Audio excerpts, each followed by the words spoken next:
All right. So we head straight back to the greatest league in the world, which is obviously the Premier League. And the first game that we're going to cover, Man United fans, I know you're looking forward to this one, is the game between Brentford and Manchester United. So that game was finished in a 1-1 draw, right? So Manchester United were denied a victory. It was actually, Christopher Ajer who actually scored in the 9th minute of injury time. Where now as Brentford, snatched a dramatic draw against Manchester United in what was like a thrilling finish at the GTEC Community Stadium. And, that was like Christopher Ajer's equalizer, was his second Premier League goal of the season. And let's just say, man, the equalizer just came 3 minutes after Mason Mount thought he had netted the winner for the visitors by scoring his first Manchester United goal. You understand? So it's been long coming for the former Chelsea man. And they just could not hold on for the victory. And a draw damages the Red Devils' hope of actually qualifying for next season's Champions League. It was actually Ivan Toney, who scored his first England goal in the 2-2 draw with Belgium on Tuesday. And he was actually involved in the build-up to the equalizer with his pullback being converted by Ajer. And the Bees, secured a deserved point after hitting the woodwork 4 times. They were actually the better side on the day. They were the better side on the night. Tony, he shot against the inside of the post when he was sent through on goal before Matthias Jorgensen's free header clipped the top of the crossbar before the break. Brentford, they continued to actually dominate, and Yohan Wissa, became, the third Bees player to actually hit the goal frame, with his powerful volley from inside the penalty area, just bouncing off the upright, just before the hour mark. And Brian Mbuemo also produced a fierce second half, attempt that, rebounded off the crossbar as Brentford actually they tried to push, for that much needed victory, to stay in the top flight. And Tony, thought he had actually broken the deadlock, volleying into the net, following Mbuemo's cross in the 72nd minute, only for the offside to be correctly disallowed, only for the goal to be correctly disallowed for offside. And from that particular moment in time, you could say that the Brentford goalkeeper, Mark Flecken, had earlier made an excellent one-handed save to deny Rasmus Højlund. And he was actually beaten by substitute Mount before Ajer's late heroics. And, to say the least, this result does not really do much for both sides. Because like in previous seasons, a top 4 finish would be enough to actually qualify for the Champions League. But this year, depending on how English teams perform in, Europe, and, 5th place might also earn a place in the top continental competition. And however, remember the FA Cup semi-finalists United are 6th in the table, 11 points behind 4th place Aston Villa, and 8 adrift of Tottenham in 5th. Although Erik ten Hag's side, have a game in hand on Villa. Right, so the Red Devils, right, they did struggle. They really struggled, following the FA Cup heroics against Liverpool at Old Trafford. And let's just say, man, remember Manchester United's last match before the international break was a thrilling 4-3, extra time victory over Liverpool in the FA Cup, which they scored twice in the final 8 minutes to actually progress to the last 4 of this year's FA Cup, where they will take on, championship side Coventry City at Wembley Stadium. Ten Hag, as well as the fans, Manchester United fans, would have hoped that the result, would be a turning point in a disappointing season, in which Manchester United finished bottom of their Champions League group and have been well off the pace of the Premier League top 3. But on the other hand, Brentford were the better side for long periods on Saturday, racking up 31 shots at the visitors' goal, although only 5 of those shots were on target, and as well as, their attempts that actually hit the woodwork. Wissa volleyed wide. Keane Lewis Potter actually had 3 effort save, with Andre Onana keeping out a further effort from Yamaluik. And, it actually looked like Brentford, would pay the price for failing to convert their chances, when Mount netted deep into injury time. That would have been a big blow for them. The England midfielder, on as an 80th minute substitute, for the ineffective Marcus Rashford, was only making his 9th top flight appearance of an injury-hit season following his £55 million move from Chelsea last summer.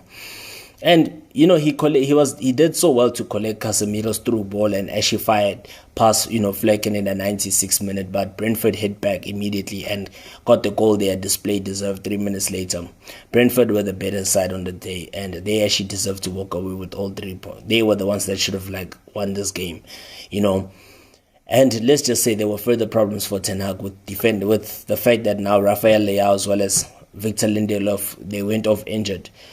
However, the Argentine, Lisandro Martinez was introduced for his first Manchester United appearance since early February, having recovered from a knee injury. So maybe that's, some good news for Manchester United, to say the least. But let's just say, man, the Red Devils are not doing themselves a favor with this kind of results. They need to ensure that they get all 3 points. And now let's go straight to Stamford Bridge. Stamford Bridge. The Londoners. London is blue. Chelsea taking on Burnley. The relegation side, Burnley. What a game that was. Burnley securing an unlikely point away from home at Stamford Bridge, drawing 2-2 against Chelsea.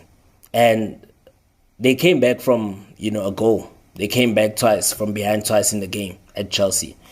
And it was actually Dara O'Shea, who actually struck a late equalizer. As the 10 men of Burnley, were able to secure a vital point away from home at Chelsea in the Premier League. So O'Shea, headed in from Josh Cullen's corner for the relegation-threatened Burnley just 3 minutes after Cole Palmer had put the Blues back in front, with a finish across goalkeeper, Ari Janet Murge, And from that particular moment in time, we thought that Chelsea finally would get all 3 points that they need, in order for them just to finish in the top half of the table, perhaps finish in those European spots. But hey, it hasn't been a good season for the Blues, man. Palmer, had given Chelsea the lead in the first half. He scored a Panenka penalty, after, Lawrence Assignon, actually received the second yellow card for fouling Mikhailo Mudryk in the box. And, for the fact that Burnley got a red card, you would think that Chelsea now would walk over the relegation-threatened side. But, it wasn't actually meant to be. Because, shortly after the interval, Burnley were back on the level terms, through Cullen's superb finish on the volley. But late goals for both sides meant the points were shared. And Vincent Kompany's Burnley are now 19th in the table, 4 points behind 17th placed Nottingham Forest, while Chelsea now remain 11th on the table. And Assignon's, yellow cards came in the opening 40 minutes, with both fouls on Mudryk, and then Kompany was then dismissed for his reaction to the dismissal. The first half was basically a lively encounter. Jacob Bryn Larson, dragged a shot wide for the away side before Enzo Fernandez hit the ball. And then the England internationals, Cole Palmer as well as Conor Gallagher, combined very well in a fluid Chelsea move. But Palmer's shot, was wide off target, right?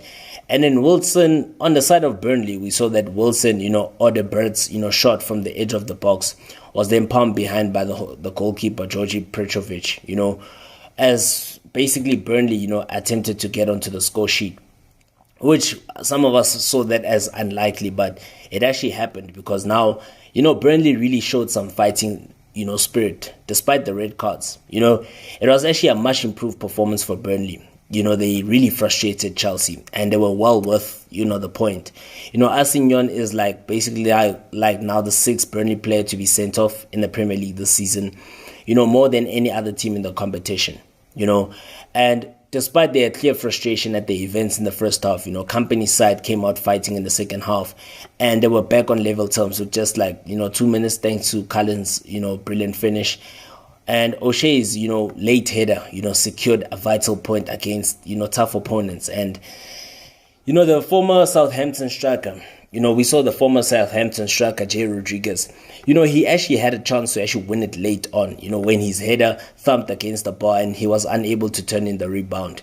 And, they will actually, for Burnley, they'll actually take great confidence from their determined performance before they actually host Wolverhampton Wanderers, on Tuesday evening.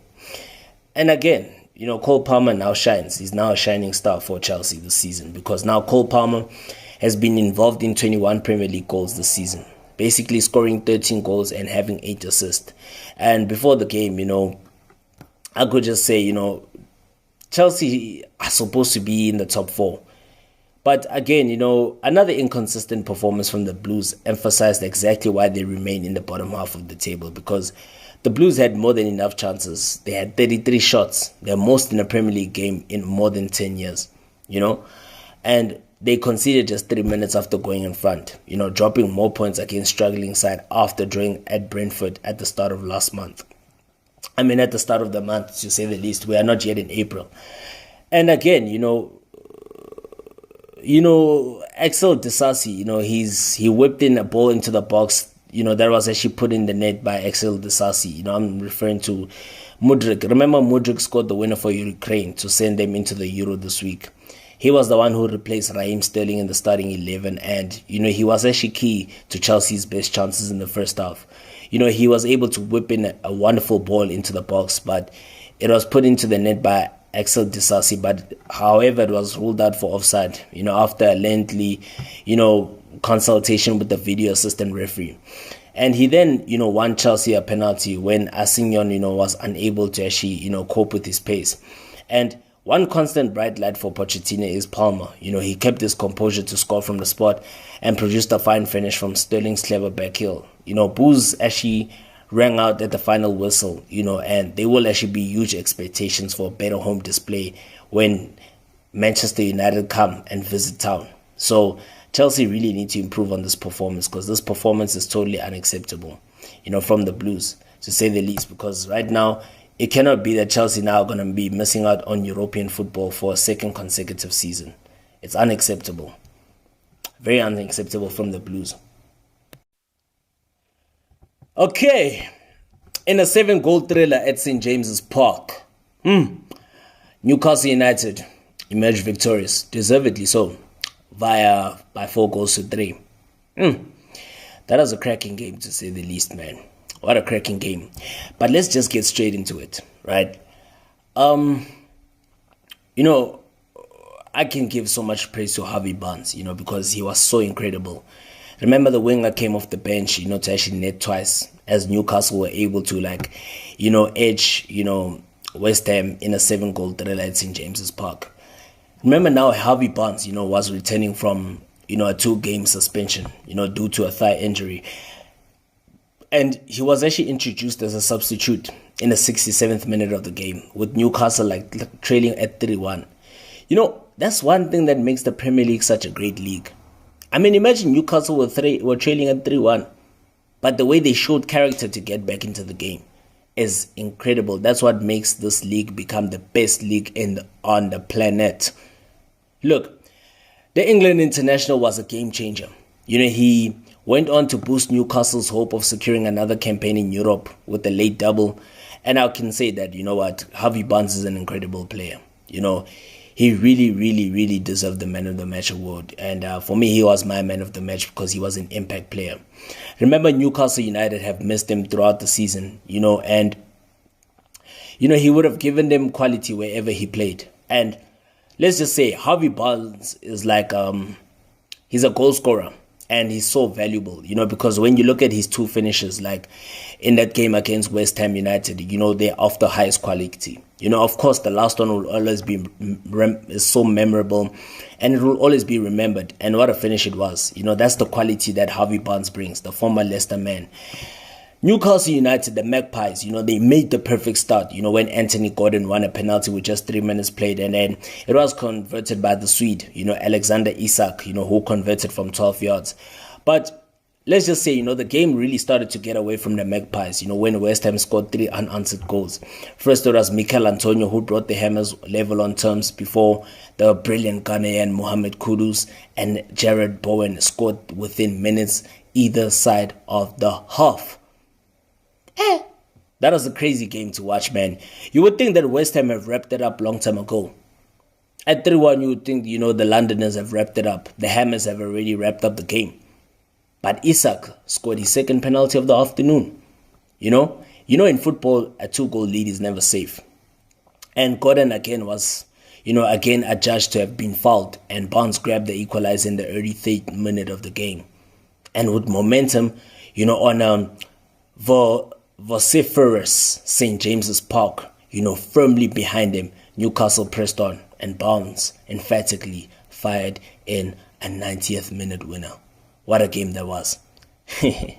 What an incredible, afternoon that was. A 90th minute winner. So basically that's the third goal that I've just said about, that I've spoken about, that has been scored in 90 minutes, in the weekend's Premier League action, right? And there was actually to be further drama to come, in injury time, and Newcastle were reduced to 10 men when Gordon received the second yellow card for kicking the ball away, but they managed to hold out for victory. That could prove vital in their pursuit for European football. Newcastle now climb up to 8th, just a point behind West Ham in 7th, right? And now Barnes is the one who gives the Magpies a massive European boost. Because remember, prior to kickoff, Eddie Howe stressed the importance of Newcastle making a positive start upon their return from the international break. And with 10 games to try and salvage something from an underwhelming season, it was basically an emotional roller coaster for Newcastle faithful. But ultimately, an afternoon that could prove to be a pivotal moment. There was little doubt that, the top goal scorer, Isak, would dispatch his penalty to actually get them up and running. But things started to fall apart soon after Jamal Lascelles went off with an injury, and he was shortly replaced by Emil Kraft, who came on in his place. And Newcastle, shuffled around their back line, but they looked so disjointed. Antonio was able to find space. It was so easy, man, for Antonio to get into those pockets of space and actually find the equalizer. And then Kudus and Bowen gave West Ham a 2-goal cushion. The atmosphere within St. James's Park started to turn toxic. It was so toxic. And yet, the players, they still maintained their belief, and they fought back to actually get it back into the encounter. It was Alexander Isak, who actually reduced the deficit with his, scoring his penalty, taking his tally to, 14 in the Premier League. And, the decision to actually award the spot kick seemed to be harsh, with Calvin Phillips, being the one who was actually penalized for catching Gordon as he attempted to clear the ball. However, the referee Rob Jones did not initially point to the spot, but he changed his mind after being asked to review the incident on the pitchside monitor. From that particular moment in time, Newcastle, they've been plagued by so many injury issues all season. They lost further 2 players during the second half, with Kraft as well as Miguel Almiron were forced off. Hopefully Almiron will be back, will feature for Paraguay in the Copa America, which will take place in mid-year, right? And, Barnes turned the game on its head with 2 goals in the last 10 minutes of the regulation time. Remember, Barnes actually joined from Leicester City in a £38 million deal in July. And, he has actually struggled with injuries during his debut campaign with Newcastle. And just by making his 12th league appearance this season, Barnes, has got the potential to actually make an impact at the Magpies. And his brace really did prove that all. And, Gordon's injury red card, for the petulant behavior made by Newcastle's job of, hanging on a little bit harder than they would have liked, and the winger will now miss a reunion with his former club Everton on Tuesday.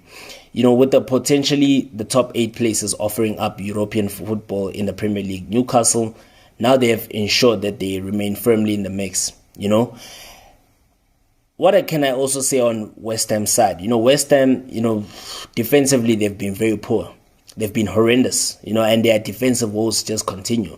Because after overcoming an early setback of conceding inside 3 minutes, West Ham seem to be on course to strengthen their grip, on a European berth while denting the hopes of one of their rivals. Antonio's equalizer set them on their way, scoring his second goal in as many games before Kudus and Bowen, gave the visitors breathing space as they basically looked for the first win against the Magpies, since August 2021. But it was a familiar story for David Moyes' men, as they were exposed once again defensively. West Ham have now conceded 54 goals this season, with just Luton, who have also conceded 60, Burnley have conceded 63, and Sheffield United have conceded 74 goals. And it is now 3 games without victory for the Hammers following draws against Burnley and Aston Villa, while they have only won just 1 away game in the league since the turn of the year, losing 3 and actually drawing 1. So, the Hammers haven't been at their best. They've been very inconsistent, have the Hammers, and It's something that they really need to work on if they are to make it into the European spots for next season. Whereas, again, in another scrap for relegation, we're going to head straight to the Vitality Stadium. We're going to head straight to the Vitality Stadium. It was actually a clash between Bournemouth as well as Everton. Everton were deducted of 6 points. Yeah. They were deducted of 6 points. And losing by 2-1 at the Vitality Stadium won't even do them much good. It's not even going to do them much favors. And remember now, Seamus Coleman, he has now netted his 6th own goal of his Everton career on his 358th Premier League appearance. And let's just say, man, the manager, Sean Dyche, says he is responsible for Everton slumping to a club record equaling 12 consecutive Premier League games without victory. And, the long-serving captain, Seamus Coleman's late own goal, handed Bournemouth victory in an extraordinary fashion, How can I say this? Everton, they've actually, over the years, they've always showed promise, making bold signings. There was a time they brought in Sigurdsson. There was a time where they brought in Michael Keane. There was a time where they brought in Cenk Tosun, the Turkish striker. There was a time when they brought in Moise Keane from Juventus on loan. There was a time when they brought in James Rodriguez. You thought maybe something would be cooking with Everton, but it seems like Everton is a very inconsistent team. It's a team that just doesn't really seem to be clicking when they're supposed to. Right? Because every season and season out, season in, season out, season in, they seem to have so much potential, but they don't live up to it, And let's just get up to what happened in this game at the Vitality Stadium. It was actually Dominic Solanke's header that actually looked set to prove the difference for the Cherries in a game of, attrition as well as little quality. But the contest, burst into life, with time running out for Everton. The Toffees, thought they would actually salvage at least a point, when Beto took advantage of a goalkeeping error from Neto, the former Barcelona goalkeeper. However, Seamus Coleman chested a cross into his own net, under no pressure whatsoever. I mean, how do you just chest the ball into your own net under no pressure with all that experience that he has? But I guess, we can't judge him, we can't fault him. Mistakes happen.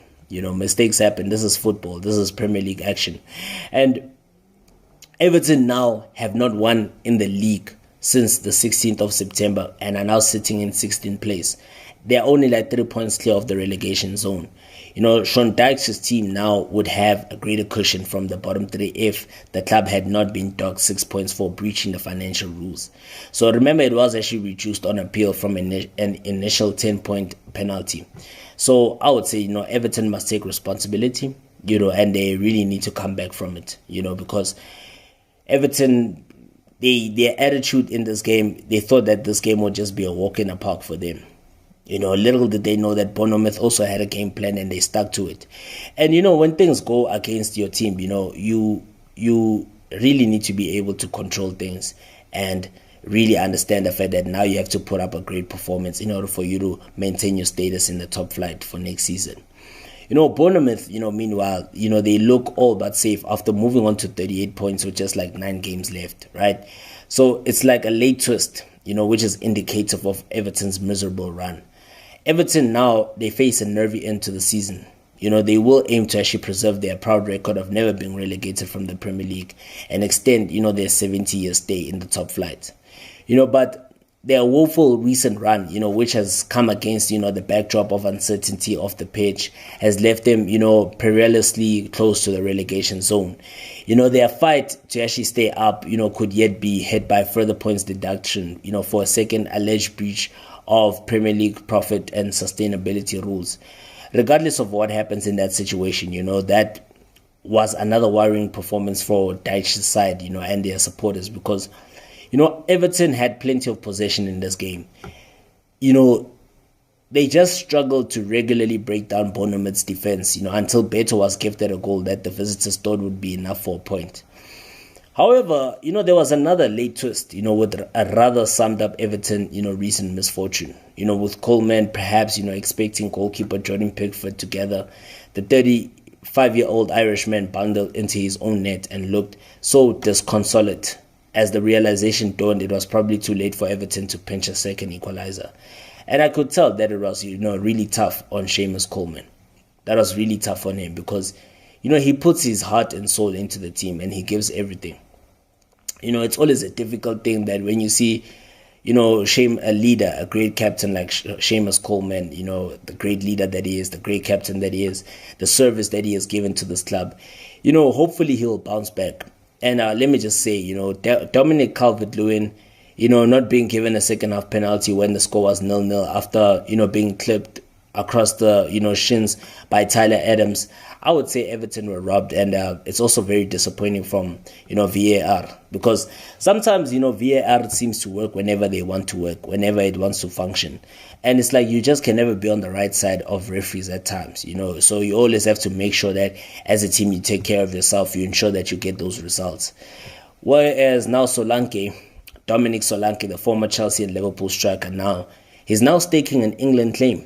He really wants to be part of that England squad because now Dominic Solanke has now scored 16 Premier League goals this season. Yet again, Solanke, demonstrated his performance, and his importance to the Bournemouth side, with a goal that set his team on the path to back-to-back victories. And now, look, Solanke's header, equaled the club record of 16 Premier League goals in a season set by Joshua King in the 2016-2017 season. And afterwards, his teammate Adam Smith led calls for the striker to actually receive England recognition. And at the age of 26, Solanke now, he actually won his solitary England cap in 2017 when he came on as a substitute against Brazil. But I hope to see him. I hope Gareth Southgate will actually be able to recognize, Solanke and actually call him to the England squad. And I don't know why sometimes they don't call Solanke to the England squad. Is it because he plays for Bournemouth, a little team, or what? Because you think about, Solanke is a top player and he keeps on scoring goals. But, for the fact that if he keeps on scoring goals at this momentum, he will get called up to the squad. And for the fact that Solanke put the ball into the net, thanks to his movement, his technique, the goal was created by the substitute Lloyd Kelly's excellent delivery from the left flank. And, Kelly also had missed 5 games with a hip injury. And just 60 seconds after coming on the pitch, he whipped in a pinpoint, cross between the two Everton defenders, which invited Solanke to attack the ball. And you couldn't blame him. I mean, Solanke, with a striker's instinct, he attacked it and he scored, right? And it was actually a rare piece of attacking brilliance, and it proved vital in Bournemouth, eventually claiming maximum points as now they edge closer, to their highest point tally in the Premier League season. And Andoni Iraola's side, are basically 8 points behind, the club's best hold of 46 points, which came in a 9th place, finish under Eddie Howe in the 2016-2017 season. Remember? So yeah, Bournemouth, if they can keep up with this momentum, surely, they will go very far. They will go very far next season. And again, Nottingham Forest, they were held to a 1-1 draw by Crystal Palace at home once again. And let's just say, Chris Wood has now scored 10 goals in the Premier League this season. And now Nottingham Forest, they were able to fight back to just secure a point against Crystal Palace at the City Ground and move out of the Premier League relegation zone. So remember, the hosts, they fell behind in their first match since being docked 4 points for financial rules breaches, with John Philip Mateta slotting home Eberechi Eze's perfect layoff. Yeah, but yes, it was a great response from the Forest, and through Chris Wood, who equalized just after the hour mark. Nodding Morgan Gibbs-White's floated pass over an oncoming Palace goalkeeper Dean Henderson for his 10th Premier League goal of the season. So Nuno Espirito Santos' Forest, had dropped into the bottom 3 after their points deduction, but this point, has moved them up to 17th above Luton on goal difference. Remember, Luton Town, they held a 1-0 lead and they were defeated by Tottenham Hotspur at the Tottenham Hotspur Stadium. It was a comeback victory for the Spurs.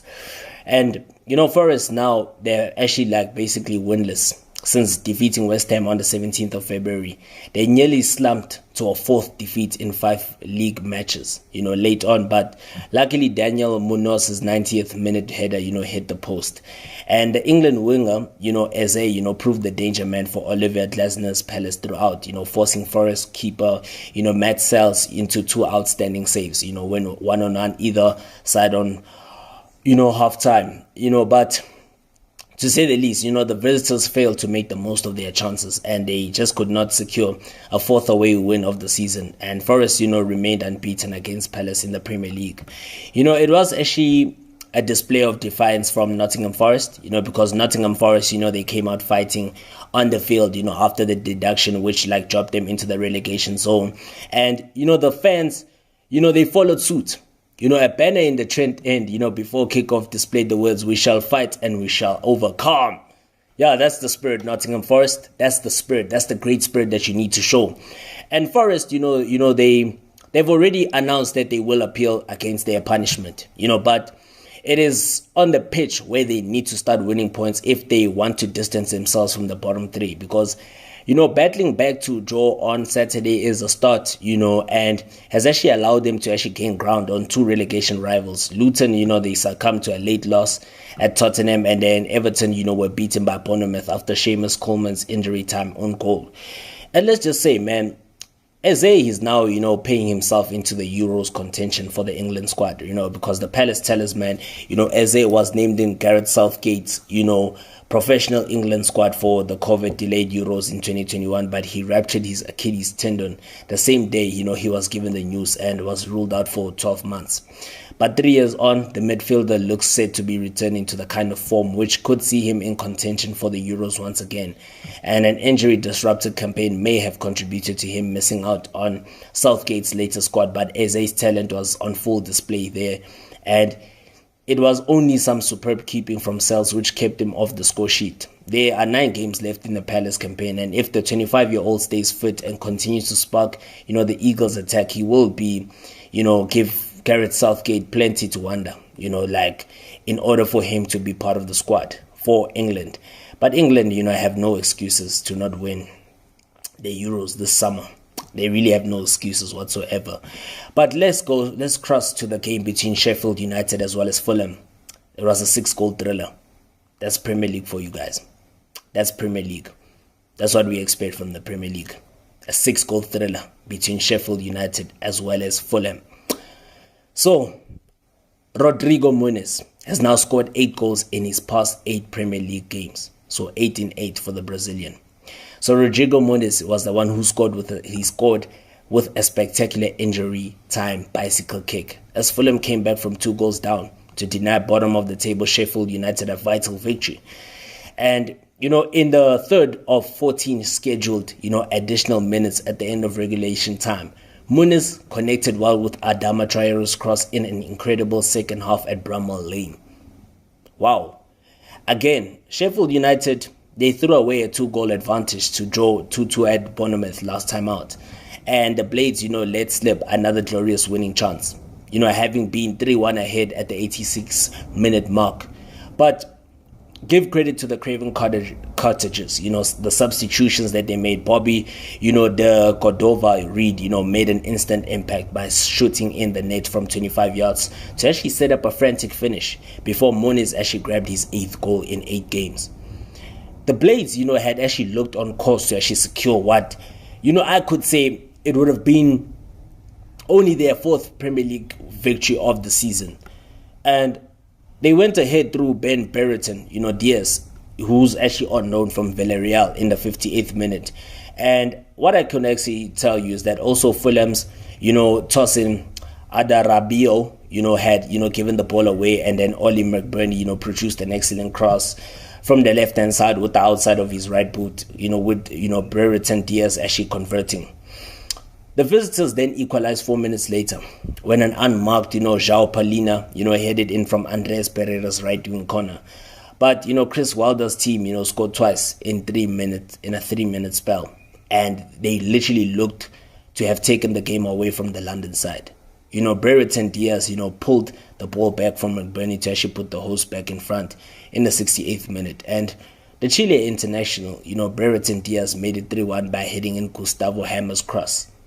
From that particular moment in time, the hosts, thought they had got a fourth when McBurney finished, but it was actually ruled out by a video assistant referee decision, which shows Vinny Souza, was actually standing in an offside position and blocking the goalkeeper Bernard Leno's view.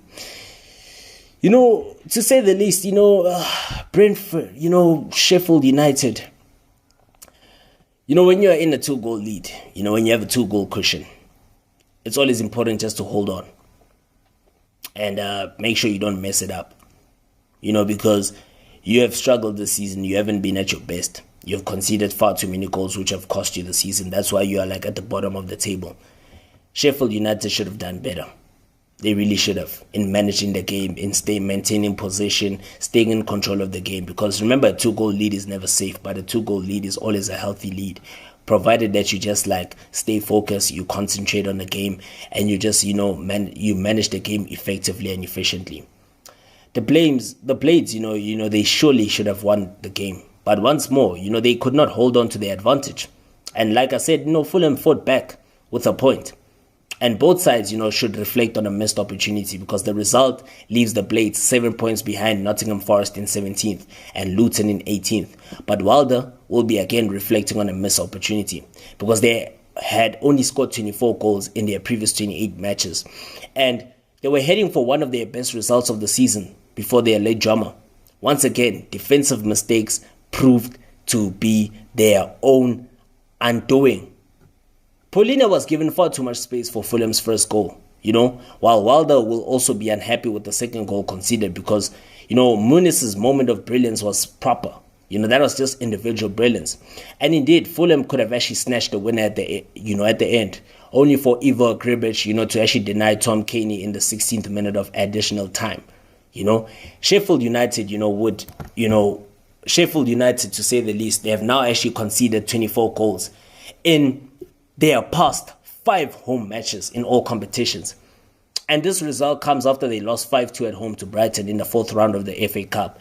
And they also suffered successive 5-0 league defeats by Arsenal, Aston Villa and Brighton. It's incredible, suffering to Aston Villa and Brighton, 5-0, and then also being hammered 6-0 by Arsenal. And now, Fulham, they came 10th in the Premier League last season, and Marco Silva's side are basically 12th. They're still with an outside chance of qualifying for next season Europa Conference League, but as it stands, finishing 7th would be enough to qualify.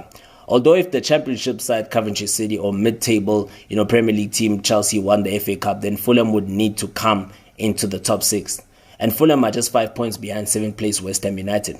But just like Sheffield United, will be wondering how they did not win the game.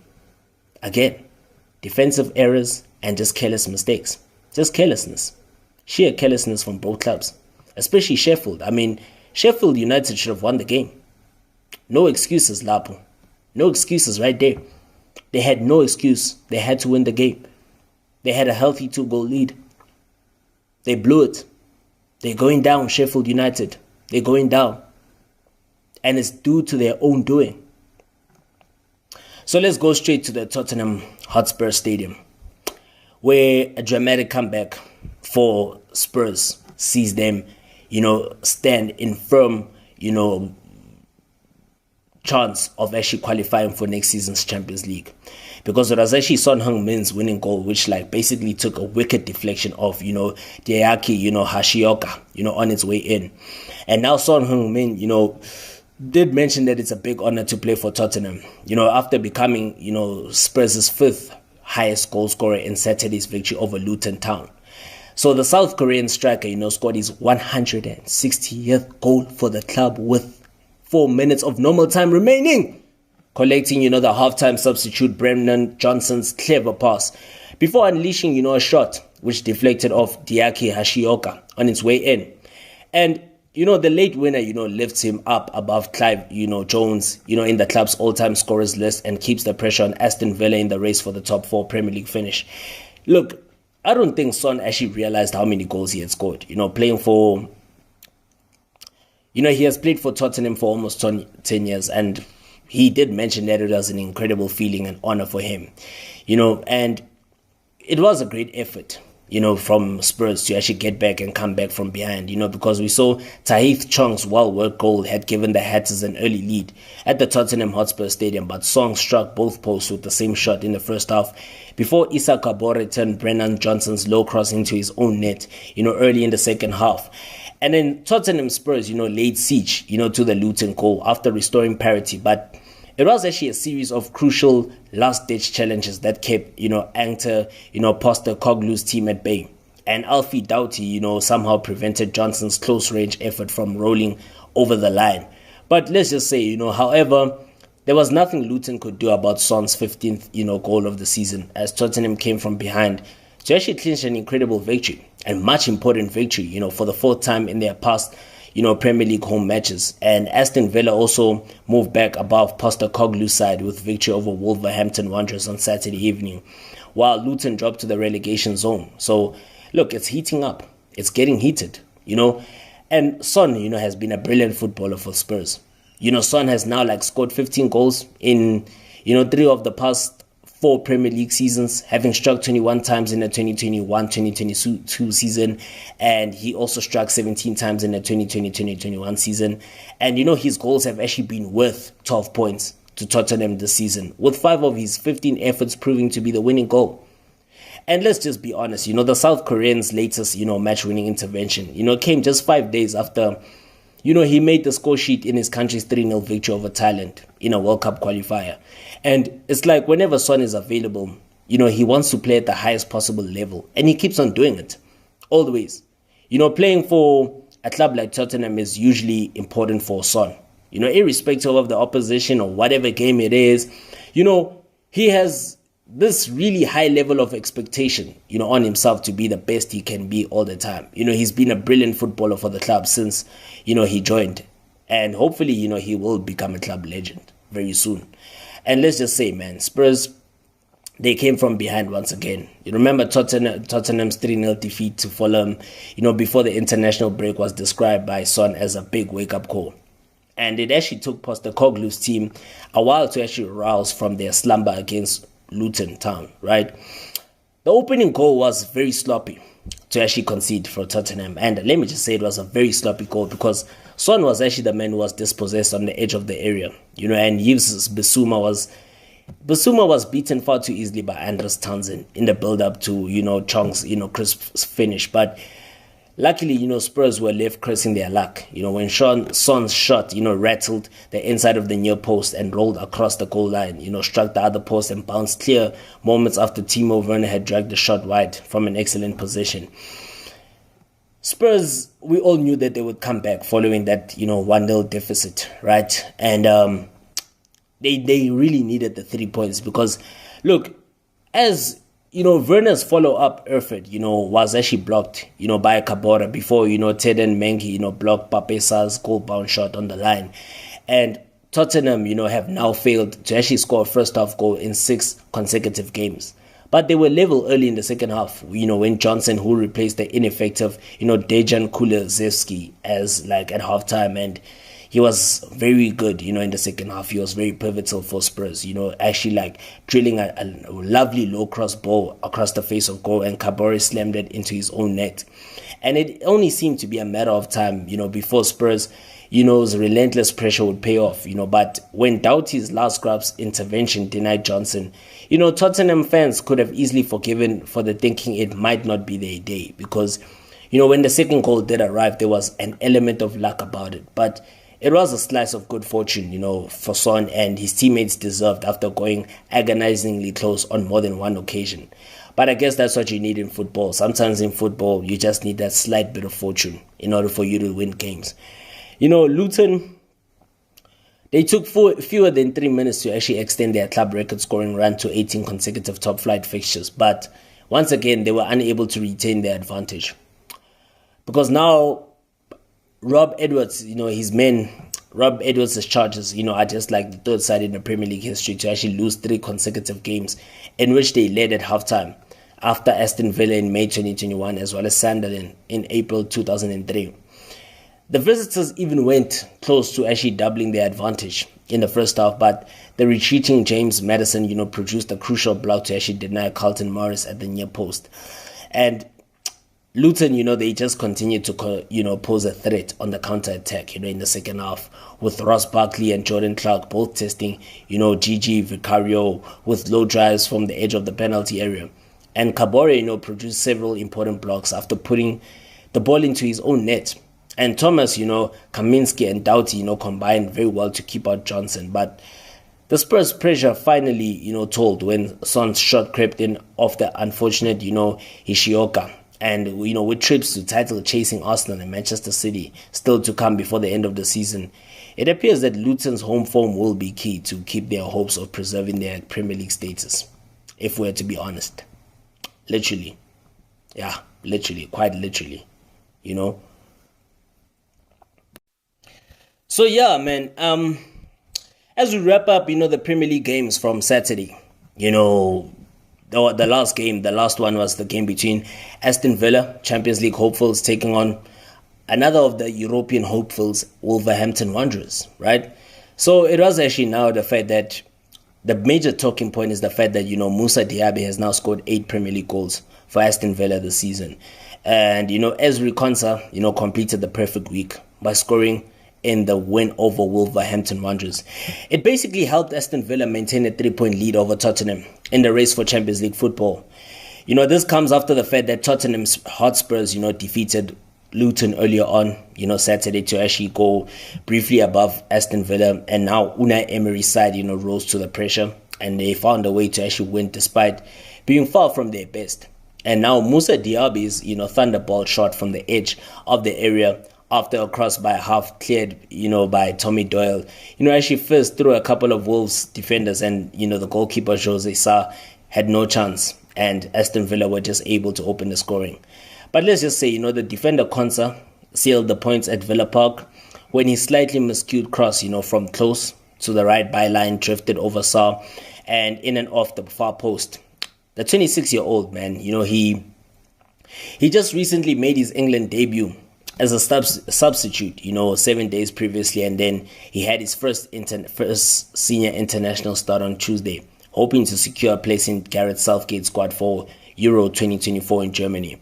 I must say it was a perfect week for Konsa, and making your debut for England and then to top it off with a win and a goal, I'm sure it should really please the boy, and it should really please, his teammates as well, because I'm sure, man, it's a dream come true for him. Right, but the boy is a hard worker, and hopefully he continues to work and learn, and continue to put in those great performances. And as for whether he, the goal he meant it, yes or not, but let's just say, man, for real, man, Aston Villa have really been superb this season. And it's like a team effort. It's not just an Unai Emery masterclass. It's the fact that they also follow the instructions of the coach. And it's a team effort, because there was some concern for Aston Villa, though, due to the fact that the England talisman, Ollie Watkins was withdrawn at halftime because of a hamstring injury. And the manager, Emery said, he would go for a scan on Sunday. Tottenham, have a game in hand, at Villa, and, they could yet take control of the race for fourth. But, fifth spot may secure top tier football next season. With the revamped tournament being introduced, and let's say, Villa find a way. They were just able to find a way against the Wolverhampton Wanderers team that was exposed. They were exposed in that, shocking defeat at home at the Molineux to, championship side Coventry City. Villa now, let's just say with Aston Villa, who have now won as many Premier League games as they've managed in the entirety of last season, were nowhere near their peak form. However, it should be mentioned that, results are just key at this stage of the season. And they may have to be more days like that because, they started slowly. They missed the energy of the suspended John McGinn in the midfield throughout. And Watkins, had an early goal ruled out for offside before the Wolverhampton Wanderers winning back, Ryan Aït-Nouri missed a gilt-edged chance. And it was like a cross from the right which flicked into the unmarked Algerian by a Villa defender. But, his strike from 6 yards was just turned over the bar by Emi Martinez. And the away side, Wolverhampton Wanderers, continued to dominate possession, but they were hampered. The absence of their key forward, Pedro Neto, Huang Hee-chan, as well as Mateus, Cunha, meant there was a lack of quality and creativity in the final third. And Diaby's opener, came almost out of the blue. He's stemming from like a central, free kick that chipped over Alex Moreno on the left. And, his cross came off the outstretched leg of Doyle, for Diaby to actually fire home his first time. And, Wolverhampton manager, Gary O'Neill, may have to question his defenders, who were very static and made no real attempt to block the shot. Because you look at Conte's goal, was extremely fortuitous, at the end of the free-flowing move. But, come the season's end on 19 May, he and Aston Villa may look to, look back on this day as a key result, in their season. Because, Wolves who just had one shot on target in the second half, have now lost 3 of their past 4 games in all competitions. With their squad depth again being exposed at the highest level. They really don't have depth in their squad at all. But hopefully they will bounce back. But I don't see them like literally qualifying for Europe next season.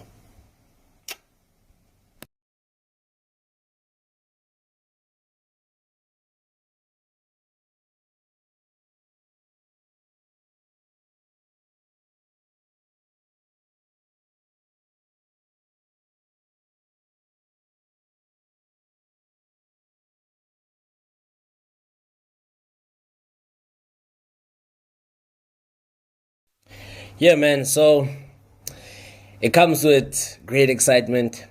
It comes with great pleasure. The fact that now Manchester City and Arsenal, they've now handed Liverpool like the advantage in the Premier League, title race. And remember now that simply because they played to a disappointing, stalemate, at the Etihad Stadium. So which now means that Liverpool are now top of the table, 2 points clear of Arsenal and 3 ahead of City. After they came from behind to actually defeat Brighton at Anfield. So now their delight has increased by, their 2 closest rivals, cancelling each other out. And now the Premier League title is going down to the final wire. This game that made Arsenal, that made a nonsense of its billing as a potential classic, as Arsenal's containing tactics snuffed out City, while the Gunners had, only limited chances of their own in a desperately poor affair. Nathan Ake, had an early close-range header, saved by the Arsenal goalkeeper David Raya before he was actually substituted off for an injury, And we also saw the former City striker Gabriel Jesus, he posed an occasional threat. He was just unable to connect with that Bukayo Saka cross, just inches from goal after the break. But I must say, the Arsenal manager Mikel Arteta, I would say that he's more happier than his Manchester City counterpart Guardiola, with the outcome. But the real winners were actually Jurgen Klopp and Liverpool. Let me just say this. Man City, they stifled and they were infuriated by their visitors. Guardiola's side, were under greater pressure to actually win this match. But their usual fluent passing game was really in evidence and was actually stifled, by the visitors' organization and infuriated by the referee Anthony Taylor's reluctance to actually punish the Gunners for like a succession of infringement, Like there were no yellow cards whatsoever in this game, but we did see some sloppy, foul play and stuff like that, And it actually led to a scrappy, disjointed game in which City were like just never allowed to gather their usual momentum and rhythm, with even the best efforts, of master creators Kevin De Bruyne as well as Bernardo Silva, unable to like carve out like meaningful opportunities for Erling Haaland, who kept the margins throughout. And, the hosts, they held, sway in possession for most of the second half. But it was illustrative of the game that, Raya Bailey had anxious moment. His counterpart Stefan Ortega, also ideal for long periods. Indeed, I would just say that, look, this particular encounter, was like the first time where City have failed to score at home in the Premier League since like October 2021. That is basically a run of 47 games, And the reigning champions, as usual, they still remain confident of retaining their title. But Guardiola, And City, I think they should be disappointed, at his side's failure to actually trouble Arsenal, because City didn't really trouble Arsenal. Even Jack Grealish, at the end, he had some, lengthy post advice from his manager. City are now like, they just were not their usual selves, you understand? And they will be back to actually play again at the Etihad to face the informed Aston Villa on Wednesday night, knowing they cannot avoid any more slip-ups in this tight Premier League pursuit. And Aston Villa also have nothing to lose. They want Champions League football next season. So, you look at Arsenal. I think Arteta's Arsenal, their tactics really worked. Their tactics really worked because, Arsenal arrived at Manchester City with a point, to make, and a chance to actually show their improvement at a ground where, they have a miserable record in the past. The Gunners last one, at the Etihad in January 2015, drawing 1 and actually losing 8 of their subsequent 9 visits before this particular encounter. And Arteta's side, he had to set his side to be fiercely drilled and well organized to frustrate a strategy seemingly, designed to earn the point they secured rather than the risk for more victory. But I can tell that the game plan was not necessarily to sit back and defend, but they just, obviously City just didn't allow Arsenal to play at all. And it was actually a conservative approach, but what it did, it was to demonstrate was that Arsenal, they do have more resilience and character than on previous occasions, when they have sometimes, capitulated, under City's attacking assault. And let's just say, look, Arsenal now, they had lost on each of their 8 previous visits to City, at the Etihad, by an aggregate of 22 goals to 4. So this is not a perfect hunting ground. The Etihad is definitely not a great hunting ground for the Gunners.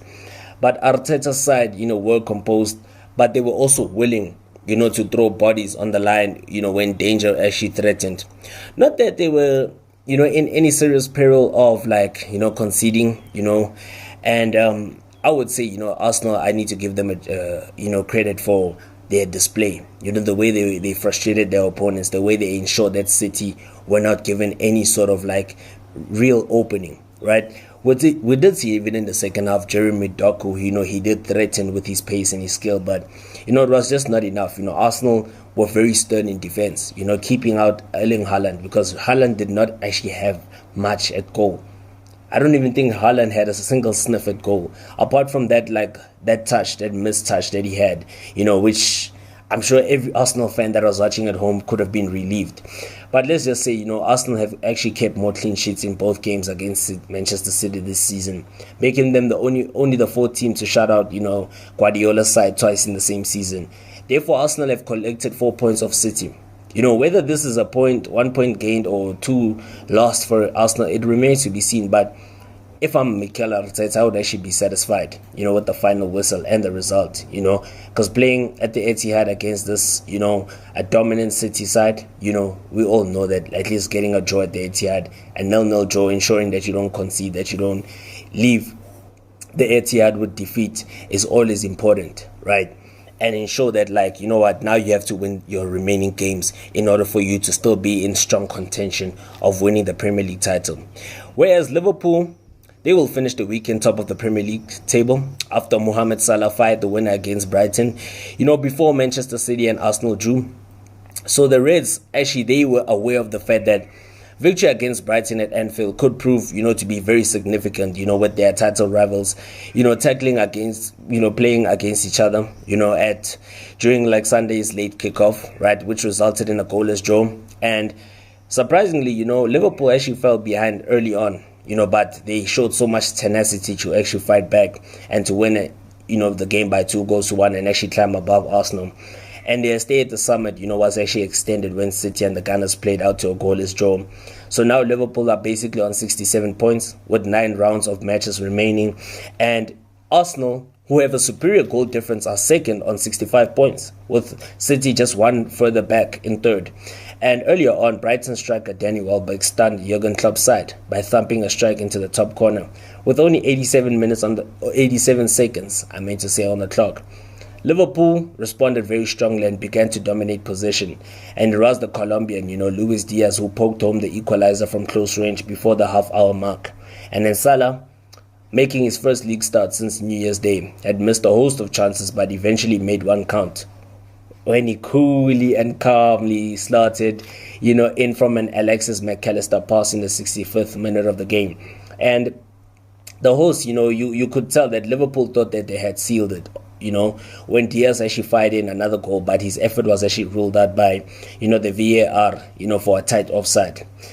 But Brighton really did not show much, but except for the fact that, we saw the Brighton captain, Lewis Dunk, he came the closest to snatching a draw for the visitors. But, he saw his two headers saved by, the keeper Kelleher in quick succession. And let's just say, man, Liverpool, former Reds man Adam Lallana also fired wide just moments, after coming on as a late substitute.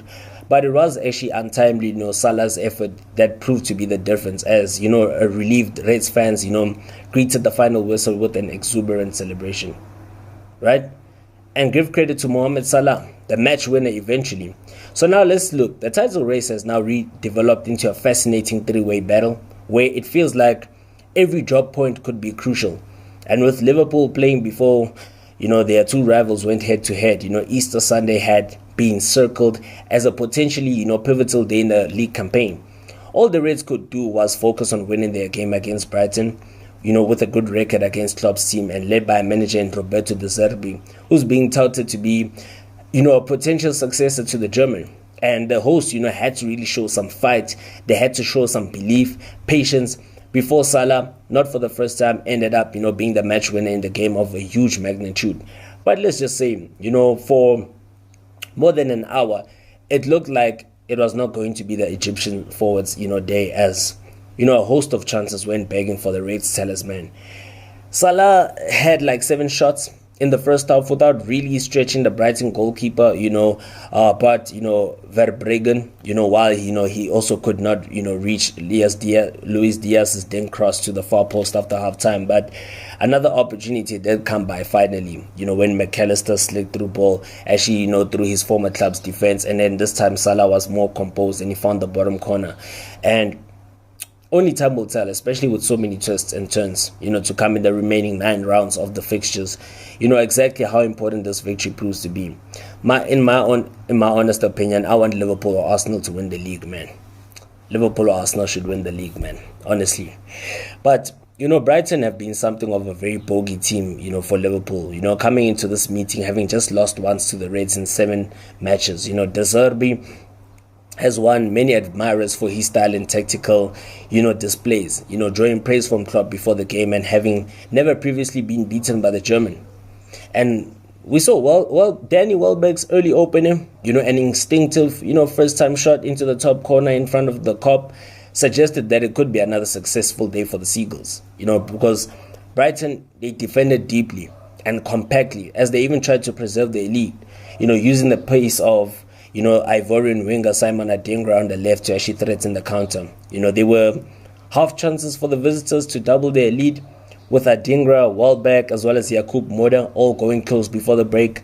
But even when, they fell behind, Brighton, refused to roll over. And De Zerbi's attacking changes, nearly resulted in Lallana returning to haunt his former club. But, they could not nick a point, and defeat means the Seagulls remain in 9th place. And if De Zerbi, whose future remains unclear, can ensure Brighton qualify for European football, it will be another superb achievement, with the squad, being badly hit by injuries throughout the campaign. So, man, just mention, man, who do you think is going to win the league now? Because in other things, what I can just say is that Chelsea, they themselves are not far off the pace for qualifying for European football. They're just 4 points off the pace. But they've had a very inconsistent season. Whereas, Manchester United, I think they're also far off the pace from qualifying for Champions League, because they trailed Tottenham by 8 points in 5th. They even trailed Aston Villa by how many points? By 11 points, who are in 4th. West Ham are still in 7th, but they've been dropping points of late. They're still in 7th. They're still in strong contention for a place in Europe next season, but they've been dropping points, and at this particular moment in time, you can't afford to be dropping points. You can't at all. You can't.